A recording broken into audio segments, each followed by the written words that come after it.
ఒక చెరువులో 3 చేపలు నివసించేవి. అవి మంచి మిత్రులు.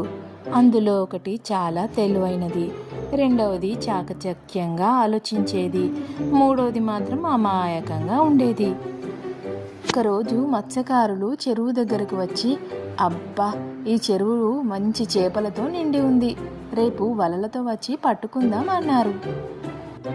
ఆ మాటలు చెవిన పడ్డ మొదటి చేప వెంటనే నిర్ణయం తీసుకుంది.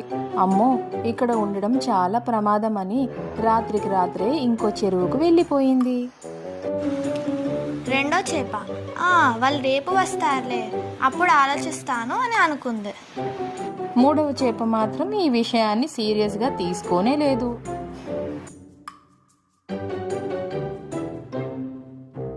మరుసటి రోజు మత్స్యకారులు వలలు వేసి చేపలను పట్టడం మొదలుపెట్టారు. రెండవ చేప తెలివిగా చనిపోయినట్టు నటించింది. నీటిపై తేలింది. మత్స్యకారులు దాన్ని చనిపోయిన చేప అనుకుని చెరువులో పడేయగానే తుర్రుమని పారిపోయింది.